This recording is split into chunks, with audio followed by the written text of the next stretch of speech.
In recent weeks, US President Donald Trump has stirred controversy with remarks about the Gaza Strip, suggesting a plan to displace Palestinians as part of a reconstruction effort. His comments have been met with strong opposition from Arab nations, especially Egypt and Jordan, which have rejected any plans for displacement. US officials have attempted to clarify that there is no intention to forcibly displace the population, aiming to reshape public opinion, both regionally and internationally. As Egypt leads efforts in humanitarian aid and reconstruction in Gaza, bolstering Arab solution, could these positive signals from the US foster genuine Arab-led solution to the ongoing Palestinian crisis? Welcome to In Depth. Donald Trump is his name, and he's there to stay. As unlikely, impossible is now reality.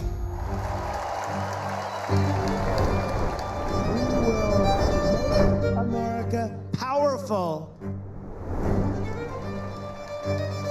We will win, win, win.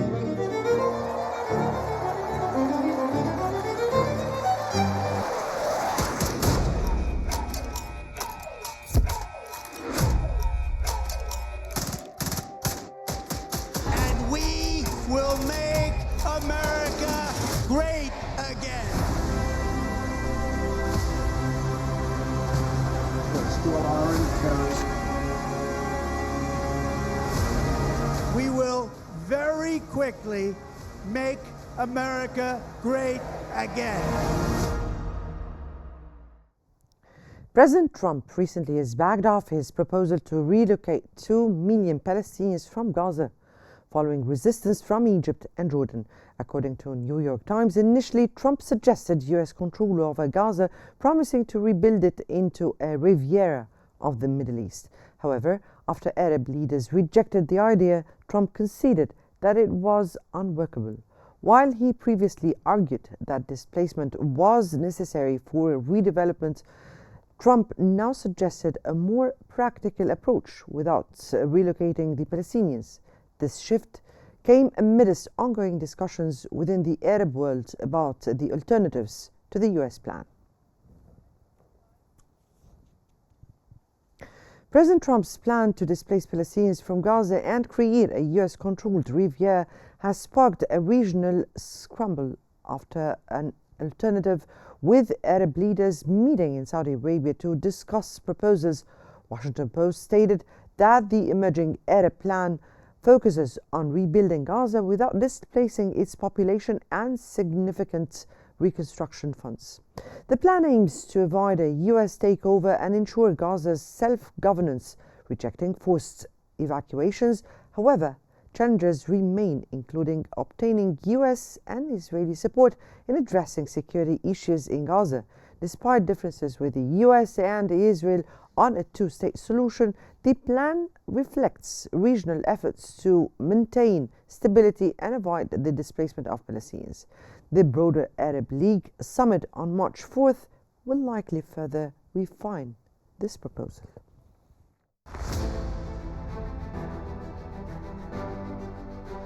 US President Donald Trump recently indicated that he would not enforce his controversial plan for the Gaza Strip, which proposed the relocation of approximately 2 million Palestinians to neighboring countries until reconstruction efforts were completed. In an interview with Fox News, Trump expressed surprise at the firm rejection of his proposal by Egypt and Jordan, stating, "I was a little surprised they'd say that." Trump's plan aimed to take control of Gaza and displace its residents. However, following strong opposition from Arab leaders, including those from Egypt and Jordan, Trump acknowledged that his proposal lacked practical support. He remarked, "I'm not forcing it, I'm just going to sit back and recommend it," signaling a retreat from his earlier insistence on the plan's implementation. The response from Egypt and Jordan has been unequivocal. Both nations emphasized the need for reconstruction without displacing Palestinians. Egyptian officials have previously stated that forced relocation would not be acceptable. The Palestinian leadership has also condemned Trump's plan as a violation of international law and an affront to Palestinian self-determination. Trump's remarks reflect a significant shift in his foreign policy approach regarding Gaza, moving from a position of imposing solutions to one of recommending them. This change comes amid ongoing discussions among Arab leaders about alternative plans for Gaza's future that do not involve displacing its residents. As regional tensions continue to simmer, Trump's proposal has drawn widespread criticism and raises questions about the feasibility of any US-led initiative in the area moving forward.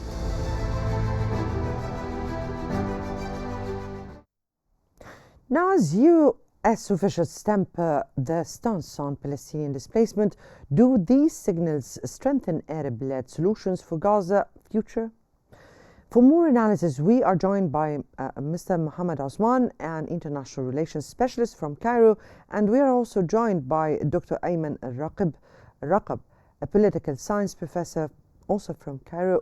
Good afternoon to you both, gentlemen, and welcome to Qnews. Ms. Osman, let me start with you. And how do you explain Trump's recent statements about his lack of intention to impose his plans to displace Palestinians from the Gaza Strip?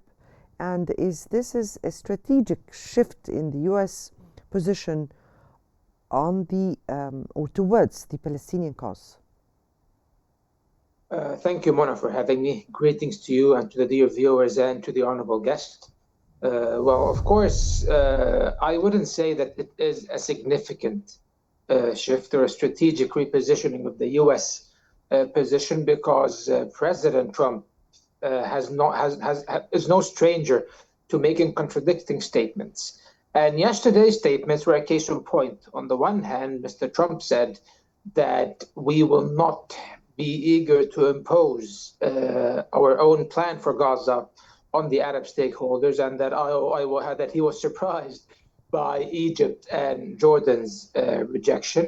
But at the same time, Trump said that eventually the United States will own Gaza. So these are very contradicting statements. How will the U.S. own Gaza without implementing the plan they said that they were never going to impose?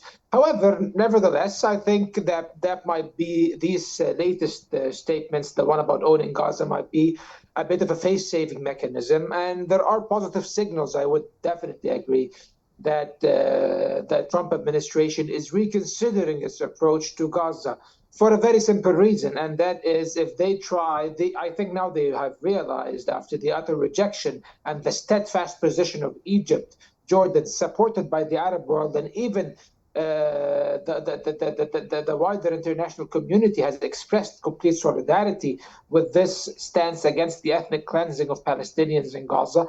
I think that he saw that trying to impose the displacement schemes could actually cause a huge rupture in U.S. relations with strategic partners in the region like Egypt and Jordan, and most importantly, Egypt, of course.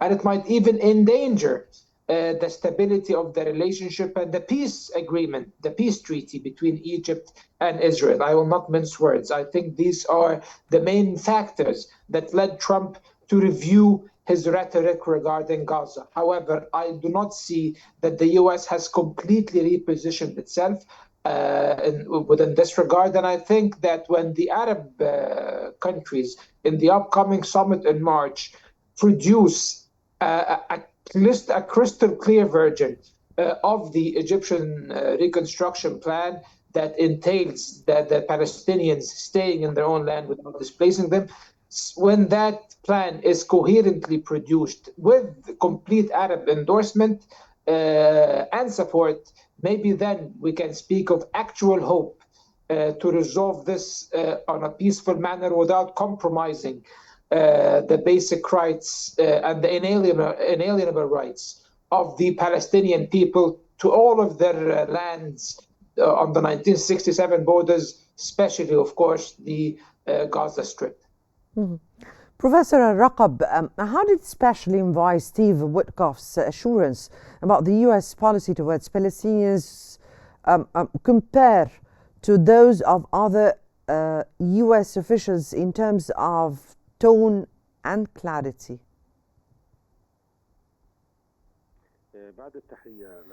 Greetings to you and to the honorable guests and to the dear viewers. We have seen the statements on Fox News with President Donald Trump, who said that he's providing the best proposal to Gaza, but he will not impose it.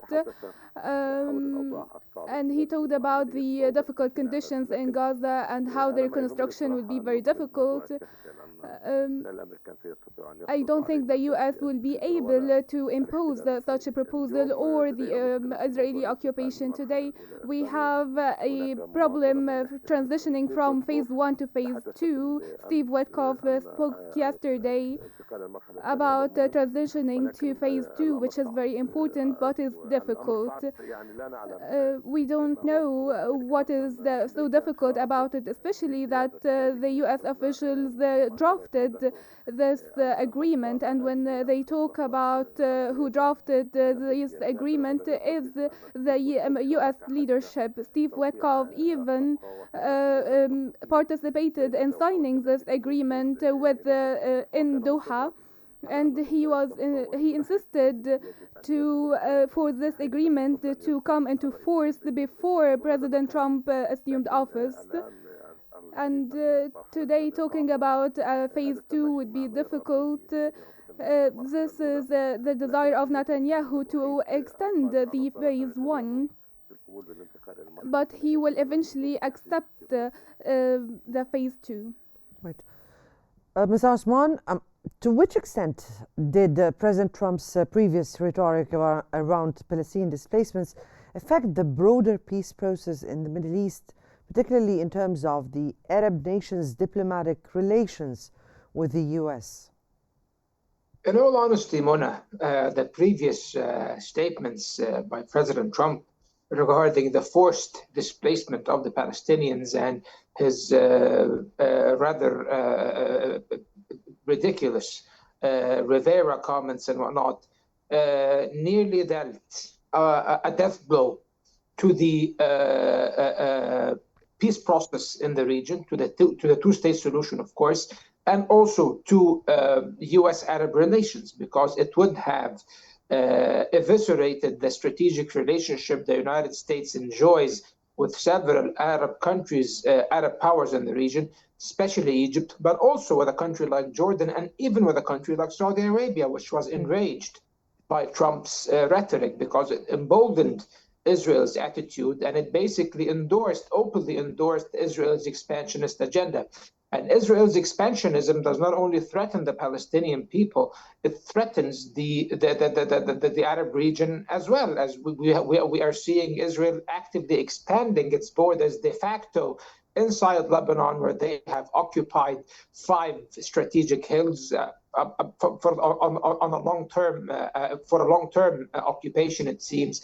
It might even be a permanent military occupation. And of course, we're seeing the same thing in Syria, where they have occupied the Golan Heights since 1967, established settlements over there, illegally annexed it, and now they are expanding their control of the buffer zone between the occupied Golan Heights and Syria proper, occupying more and more Syrian lands, about 1,000 square kilometers, and they are establishing a long-term military presence over there. So, of course, and of course, the expansions of the settlements in the West Bank and the complete obliteration of Gaza, we see that there is a greater Israel project in the works, where Israel is seeking to expand its borders. So when the Trump administration comes in and President Trump himself makes such dangerous comments endorsing Israel's rhetoric, whether with regards to the settlements in the West Bank or potentially annexing parts of the West Bank or even all of the West Bank, he did not oppose that. He said that they will do this beautifully, and I quote Mr. Trump's choice of words, and also his ideas of displacing the Palestinians from Gaza, from the Gaza Strip. So I think this might have dealt a huge blow to Arab-Israeli relations. And I think that's why he walked back a notch and decided to soften his tone and announce that he will not try or seek to impose his Gaza plan on the Arab world or on the Palestinians, because he understood what's at stake. What's at stake was a collapse of Arab-American relations. And Mona, the world has changed. The unipolar moment is passed behind us, and way behind us, and now we are in the multipolar moment. Now, countries like Egypt and the United Arab Emirates, for example, even though they are strong partners of the United States, they are members of BRICS, for example. Egypt, Saudi Arabia, the UAE, and many other major Arab countries enjoy very strong relations with other great powers, rising powers like China and Russia. So it must be understood that the Arabs have other choices, and collectively they are a power of their own as strong middle powers. So I think the US has realized that, and the US is interested in maintaining stability and peace in the region. And I think this might be, as I said, the face-saving statements by President Trump, where he says, "Oh, I will own Gaza, but at the same time, I will not try to impose this on the Arab world." So I think again that this is a positive sign. However, we have always to be, as I always say, cautiously optimistic, because we may always potentially face very unpleasant surprises from the Israelis or the Americans. Professor Raqab, how do contradicting statements made by the Trump administration regarding Gaza influence international perceptions of the US involvement in the Middle East peace process?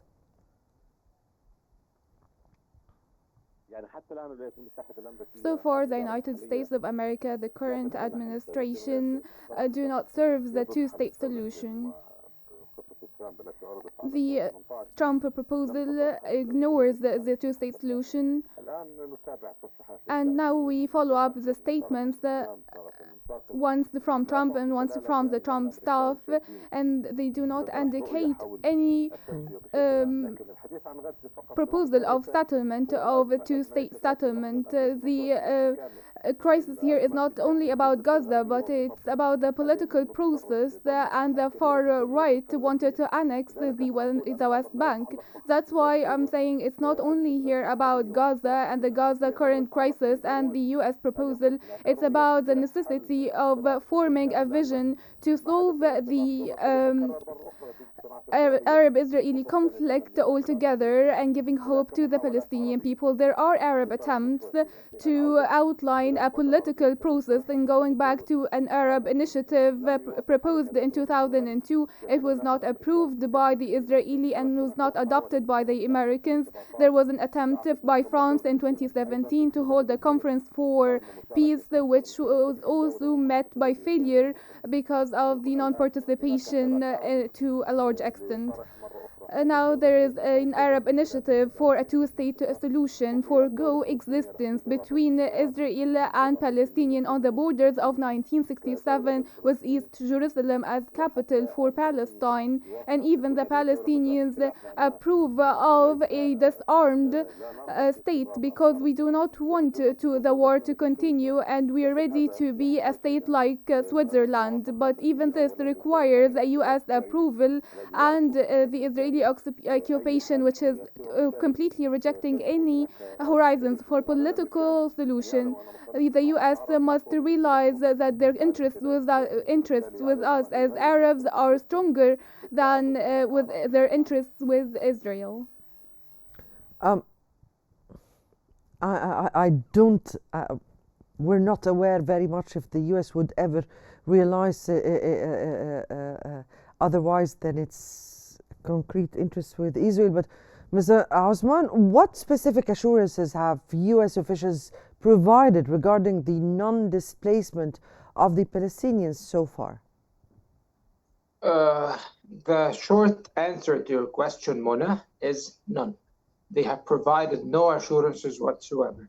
The United States has not given us since the beginning, whether under the Biden administration or the Trump administration, they have given us nothing but empty rhetoric and double standards and brazen biases towards Israel's aggression against the Palestinian people. The Biden administration was being decent and polite about it, trying to hide their collusion in Israel's criminal practices in the occupied territories. The Trump administration, not so much. They are openly endorsing every aspect of criminal behavior Israel is exercising inside the Gaza Strip and even in the West Bank. Trump even lifted the sanctions on the some Israeli U.S. sanctions imposed by the Democrats, previous Democratic administrations, whether the Biden or the Obama administrations, on some Israeli settlers and settler leaders. Trump lifted that. So now they have completely no deterrence whatsoever, not even symbolic deterrence to expand settlements in the West Bank, for example. And with regards to Gaza, there are no assurances. The only assurance that there will be no displacement is the steadfast Egyptian position rejecting displacement and announcing that, as President al-Sisi said previously, that this is a red line. And I might add the brightest of red lines, which cannot be and should never be crossed. And I think that the Israelis and the Americans quite understand quite clearly what that means. So I think that's the only thing that is deterring the implementation of the displacement scheme, in addition, of course, to the bravery of the Palestinian people and the strong attachment to their lands and the rejection of Israeli schemes, and how they are basically challenging Israel's aggressive behavior and criminal activity by staying attached to their lands and refusing to leave.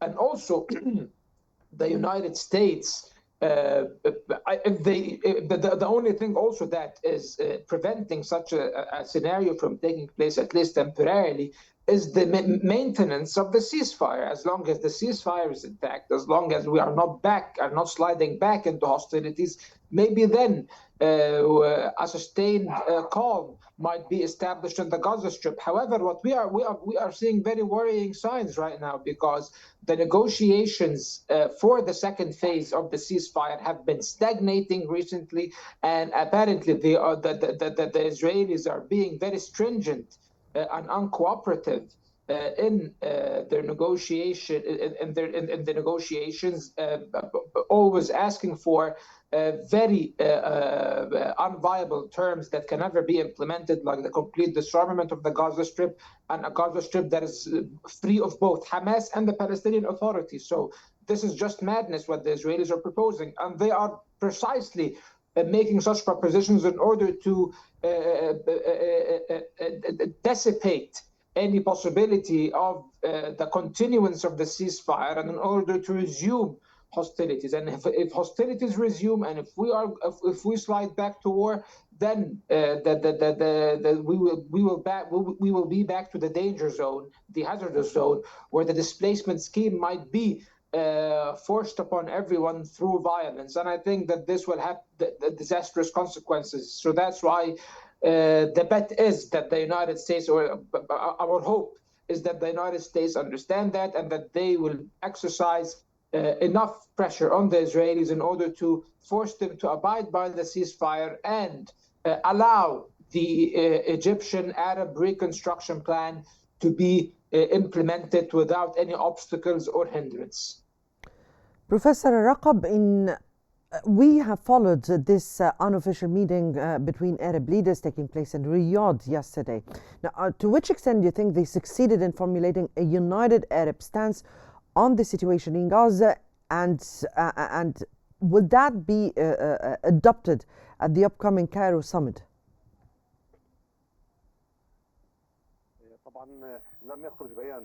Of course, there was no official communique by the end of this unofficial meeting, as it is unofficial. The GCC countries, in addition to Egypt and Jordan, attended the meeting. The Egyptian plan was discussed to be outlined during the next Arab summit in Cairo.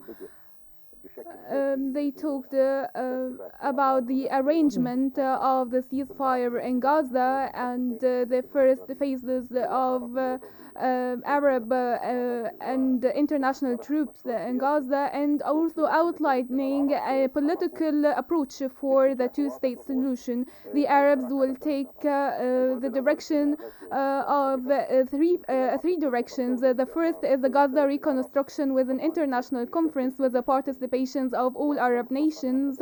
It is supposed also to be held in March. The second, how the rule will be shaped in Gaza with a civil Palestinian administration in Gaza. The third is a political project for the two-state solution. I think that the Kingdom of Saudi Arabia now has a very advanced relations with the U.S. administration, especially after hosting during the past few days the meeting between the U.S. delegation and the Russian delegation. And according to expectations that a Russian-US summit will also be held between Trump and Putin in the Kingdom of Saudi Arabia, which is a great deal that will give power to the Kingdom of Saudi Arabia to advocate for the Gaza file. That's why I said the interests of the US with the Arabs are more with their interests with Hopefully. Israel. Indeed, hopefully that would be very much estimated by the U.S. departments. Unfortunately, our time is out and I have to end it here. That was Mr. Mohammed Osman, an international relations specialist, and Dr. Ayman Al-Raqab, a political science professor. We thank you both, gentlemen, for your insights here. And I guess that brings us to the end of today's episode of In Depth. Many thanks for watching and stay tuned for more updates on Qnews.